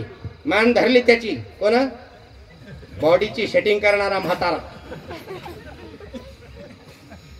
अस्ति तज्ञ होता जणू काही तो पूर्वी काळातला. त्याने सांगितलं दाबा पक्का. 1, 2, 3. अहो जित्ता माणूस मारला. पाहतात काय महागडं? तसा आमचा देव देश धर्म राष्ट्र संत पंथ ग्रंथ मंत्र सर्व काही उत्तम आहे, पण त्याचं यथायोग्य नॉलेज आम्हाला नसल्यामुळे आणि आम्हाला समाजामध्ये योग्य मार्गदर्शन न भेटल्यामुळे आम्ही आमची संस्कृती नष्टभ्रष्ट करण्यामागे निघालो. ध्यानात ठेवा. आजही तुम्ही आळंदी पंढरपूर सारख्या क्षेत्रांमध्ये जा. अत्यंत बाल्यावस्थेतले मुलं आपले माय बाप कुळ गोत्र घरदार सोडून भिक्षा मागतात, थंड्या पाण्याने आंघोळ करतात. कशा करतात? तुमच्या आपल्या सुखा करता, तुमच्या आपल्या कल्याणा करता. तुम्हा आपल्याला ऊर्जा मिळावी, आशीर्वाद मिळावा म्हणून घनघोर साधना तपश्चर्या करणारे आज या युगामध्ये लोक आहेत. ध्यानात ठेवा. जोपर्यंत या देशामध्ये ह्या महान पतिव्रता मावल्या आहेत, जोपर्यंत या देशामध्ये छत्रपती शिवाजी महाराजांची विचारधारा घेऊन चालणारे योद्धे आहे आणि साधू संतांचा विरक्तीचा मार्गाचा आचरण करणारे विरक्त महापुरुष जोपर्यंत आहेत, तोपर्यंत या देशाला, धर्माला, राष्ट्राला, संस्कृतीला कोणाची ताकद नाही की गालबोट टाकून जाईल म्हणून ध्यानात ठेवा. अशी ही आपली उच्चतम संस्कृती आहे आणि त्या संस्कृतीचं अनुकरण करत असताना आम्ही सावध राहिलो पाहिजे की आम्हाला सांगणारा वक्ता यथा योग्य किती सांगतोय आणि अभद्र किती सांगतोय याची जाण असली पाहिजे. तुकाराम महाराज पारमार्थिक क्षेत्रातील अत्यंत उच्च कोटीचा अनुभव सांगतात. तो कोणता? आता ईश्वर भेटल्यावर, देव भेटल्यावर, परमात्म्याचा अनुभव आल्यावर, पावी जेल घरा मी माझ्या स्वस्वरूपाच्या ठिकाणी जाणार आहे, म्हणजे वैकुंठाला जाणार आहे. तुम्ही आपण मेल्यावर वैकुंठाला जातो तसं नाही बरं. जिवंतपणी एक मराठा, एक कुणबी, एक शेतकरी, एक महाराष्ट्रीयन मनुष्य जिथं देवादिकांना ही बॉडी इथं सोडावी लागली, तिथं म्हणे रामेश्वर सकाळा पुसोनी गेला तो विमानी बैसोनिया. हा, ते तुकाराम महाराज या दातारा संगाती देवाकडे बोट दाखवलं, मी या परमात्म्याच्या बरोबर जाणार आहे. 10:30 वाजलेले आहेत. झोपले का नाही ना? मांड्या व्यवस्थित घाला, हात मन मोकळं करा. 2 मिनिटं आपण प्रभूचं चिंतन करणार, 2 मिनिटात कीर्तन कथा समाप्त करणार. विठोबा रखुमाई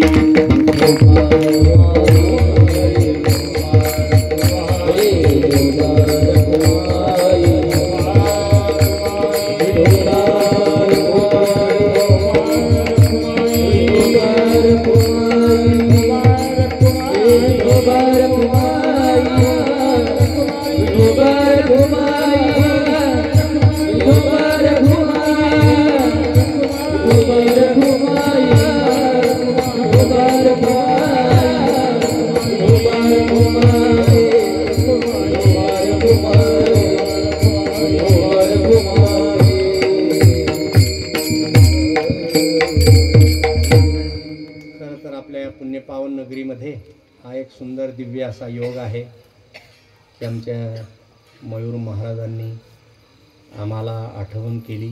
त्यांच्या समवेत असलेले आमचे महाराजजी, काय ना तुमचं गाव कोणतं आहे?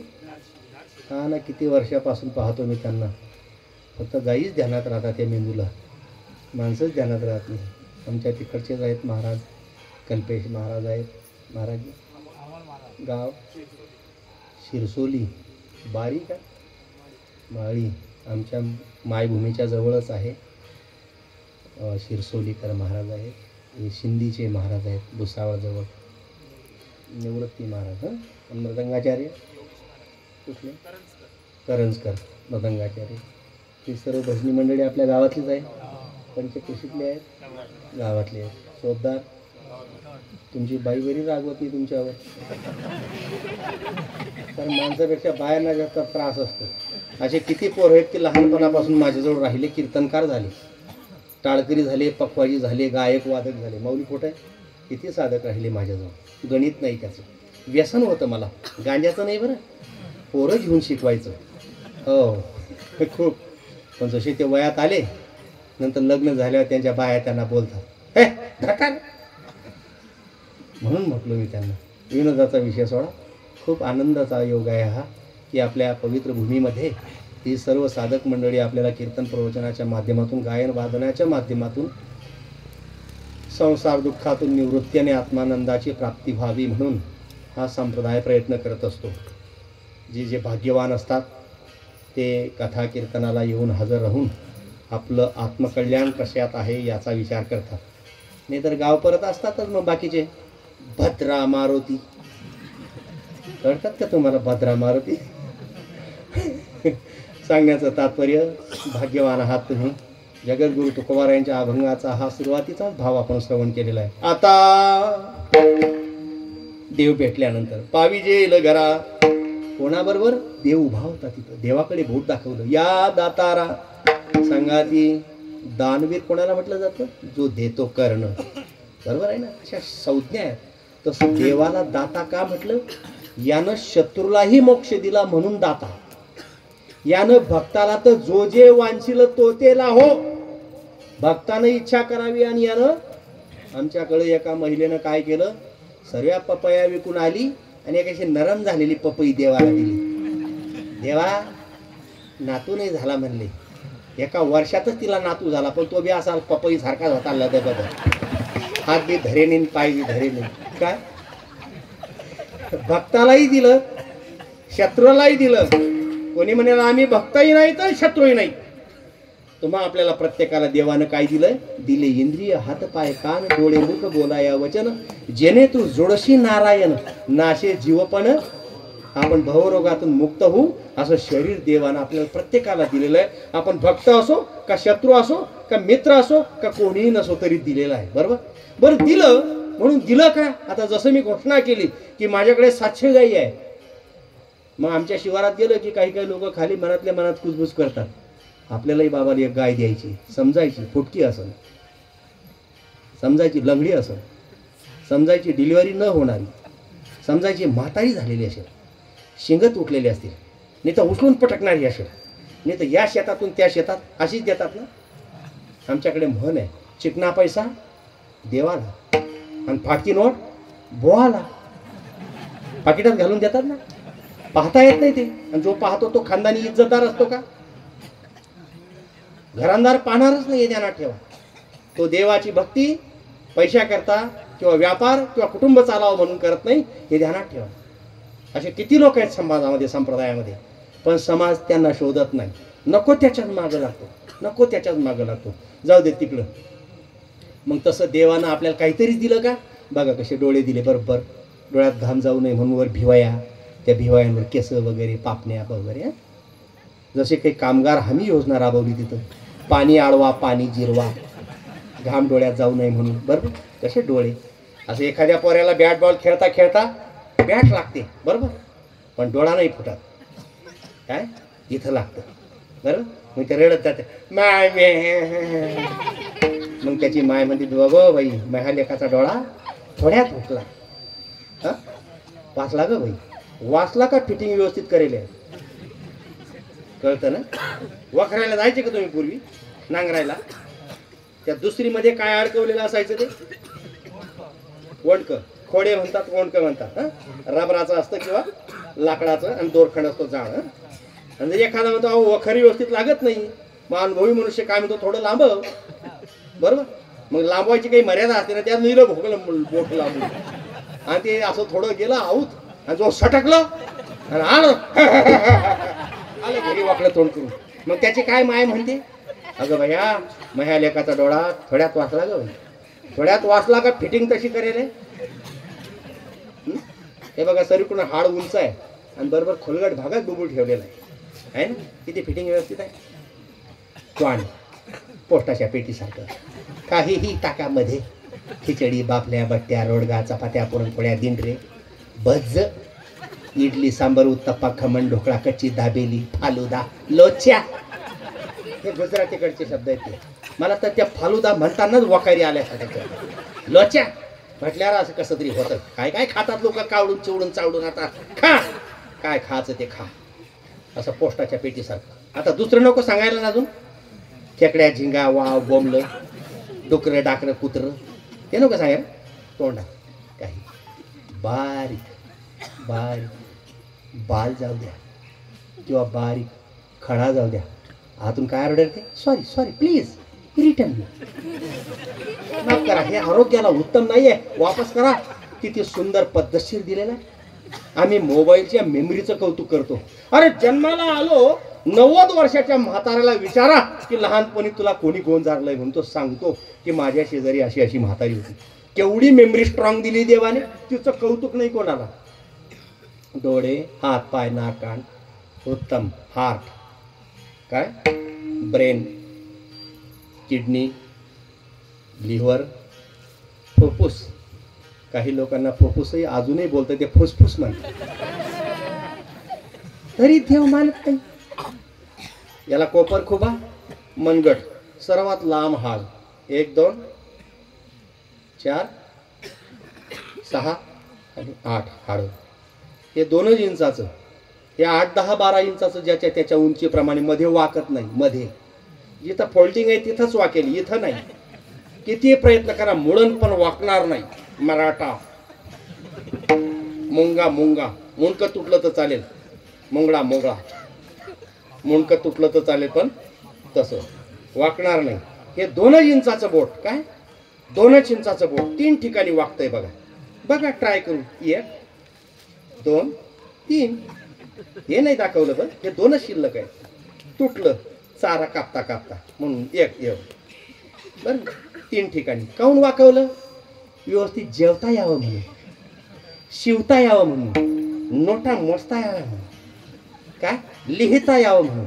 आणि जर हे बोट असेच दिले असते बसा जेवायला, मग शेजारचा म्हटलं असता कर तुझं जेसीबी सुरू, मग खटडम खटडम खटडम आणि घुसलं मग फातडम फातडम फातडम. आणि अजून कोणतं कीर्तन सांगितलं पाहिजे लोकांना? किती देवानं उत्तम शरीर दिलेलं आहे, लाखो रुपये दिले तरी बॉडी सारखी बॉडी करोड रुपये देऊन मिळणार नाही. देवानं दिलेलं आहे त्याचा उत्तम उपयोग करा, त्याचा उपयोग उत्तम करा म्हणजे मोक्ष सुखाचा ठेवा प्राप्त करा. जंक्शन स्टेशन भुसावळ कुठेही जाऊ शकता, तसं हे जंक्शन स्टेशन आहे. स्वर्गाला जाऊ शकता, नरकाला जाऊ शकता, पुन्हा मनुष्य म्हणून येऊ शकता. मग यथायोग्य उपयोग करा त्या बॉडीचा, त्या शरीराचा देवाने दिलेला आहे. आणि तो यथायोग्य उपयोग संतांनी केला म्हणून संत आपल्याला शिकवू शकले.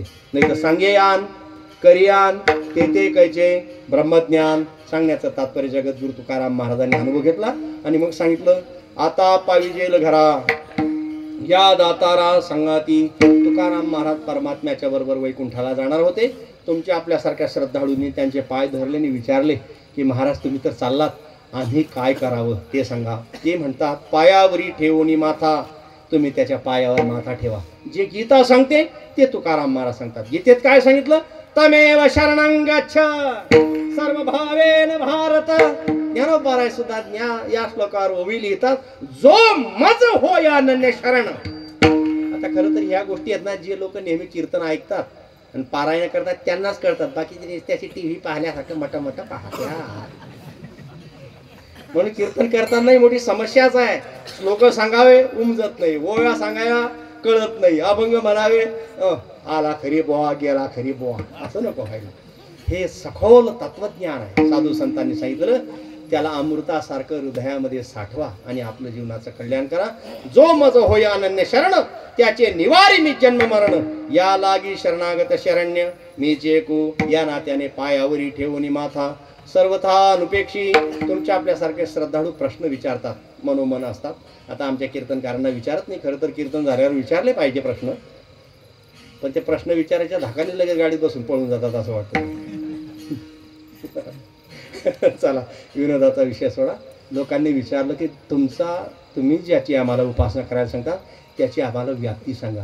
तुकाराम महाराज म्हणतात येथोणी इहलोकापासून तेथवरी म्हणजे स्वर्ग लोकापर्यंत.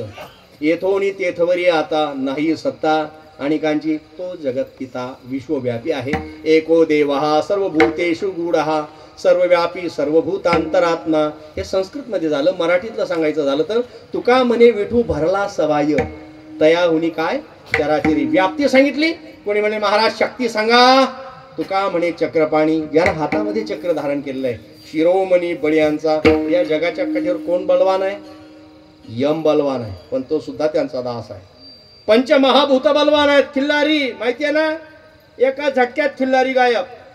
सुमानी लाटा माहिती आहेत ना मुंबईच्या, त्याची ताकद आहे पंचमहाभूताची. त्याने ठरवलं एका सेकंदामध्ये संपूर्ण ब्रह्मांडाला मासी पाक पाखळे तव हे सरे अशी ओवी आहे ज्ञानोबरायांची.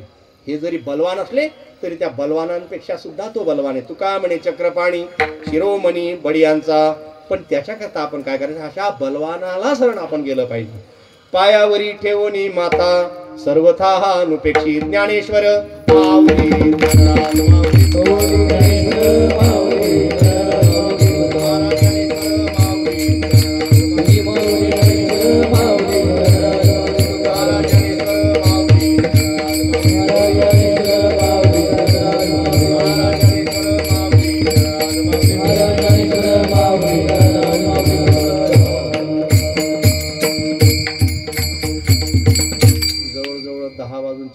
झालेले आहेत. 10 मिनिटं कीर्तन एक्स्ट्रा झालेलं आहे. मला माहीत नव्हतं की 8 ते 10 कीर्तन असेल म्हणून, आणि रस्ता खराब असल्यामुळे मी थोडा लेट पोहोचलो. खूप काही सांगावं वाटतं, पण तरी नाविलाज आहे. जे काही झालं, करविली तैशी केली कटकट, वाकडे का नीट देव जाणे. भगवान परमात्मा आपलं सर्वांचं जीवन आनंदमय, मंगलमय, वैभवमय करो अशी अपेक्षा आम्ही करतो. जसं मी बोलता बोलता बोललो की माझ्याकडे 700च्या आसपास देशी गावरानी गायी आहेत. त्यांच्याकडून मी 20 वर्षामध्ये 100 मिलेसुद्धा दूध काढून विकलेलं नाही. फक्त गायीची सेवा करायची आहे, असं माझं व्रत आहे. तुम्ही प्रत्येकाने एक एक गाय तरी सांभाळा. त्याचा परिणाम संतती, संपत्ती आणि आरोग्य स्वतःचं चांगलं ठेवायचं असेल तर गाय महत्त्वाची. मी तुम्हाला मगाशी बोलून गेलो काय, मी 1 महिन्याचं उपोषण करतो अन्न न खाता, तरी माझी बॉडी अशीच्या अशी राहते.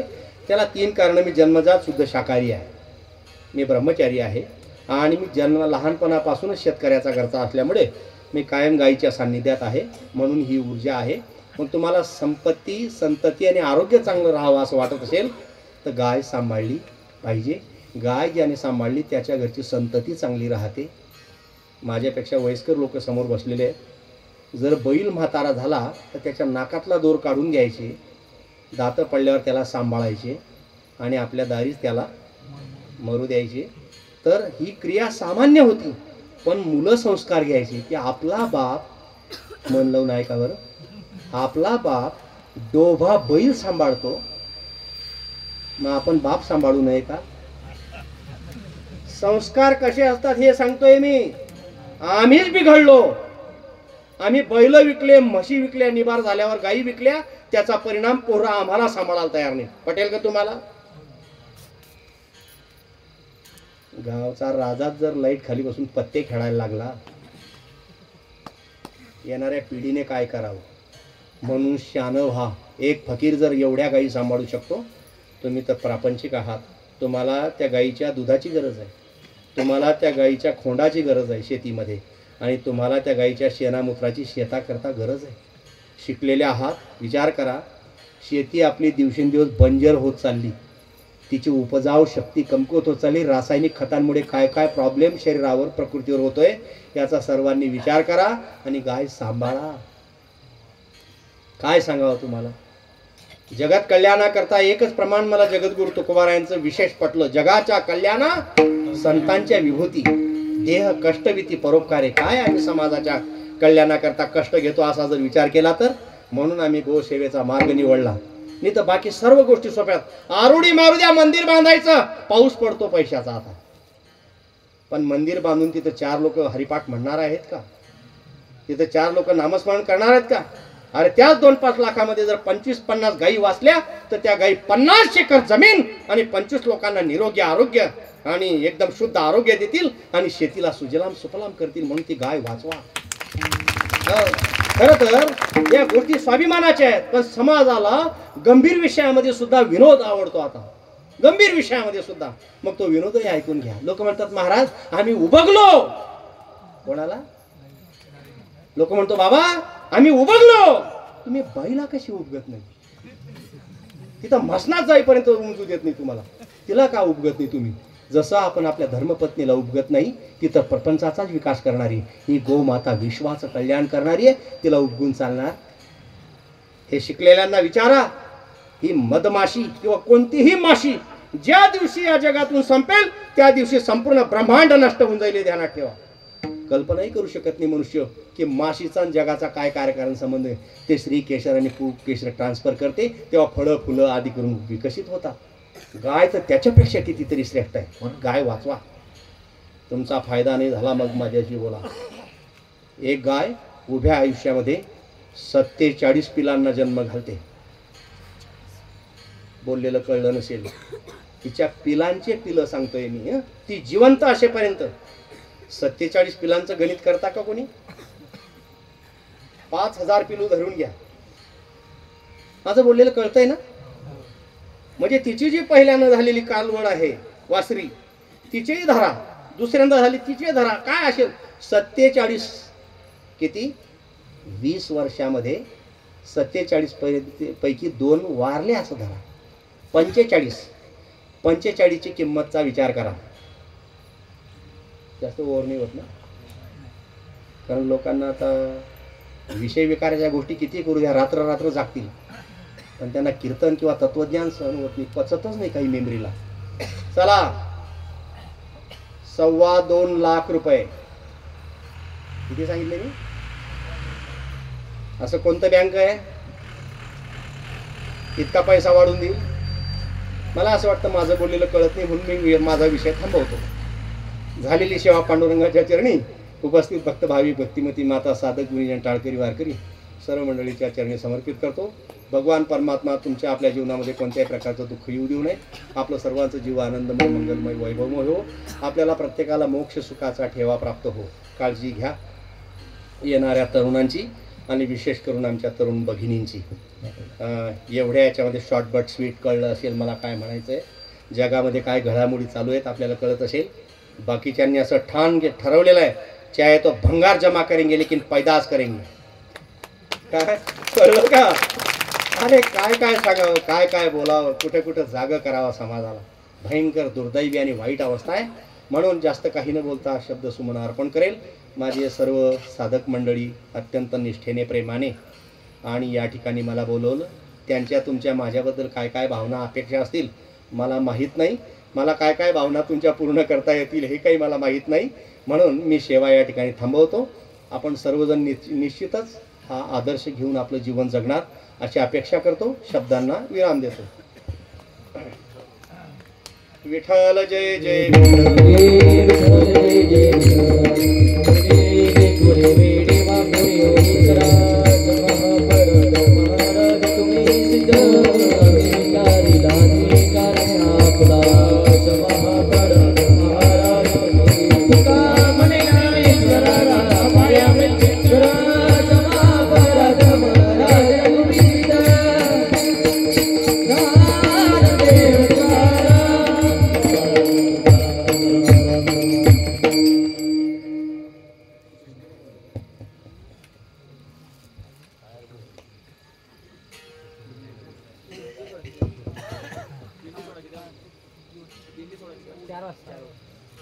ऐका, उद्या दुपारी ठीक 4 वाजता दिंडी सोहळा होईल आणि रात्री ठीक 8 वाजता हरिभक्त पारायण परमस्नेही प्रदीप महाराज झांबरे यांचं काल्याचं कीर्तन आहे.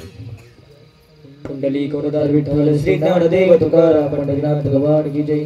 माऊली ज्ञानेश्वर महाराज की जय. जगन्नाथ बोते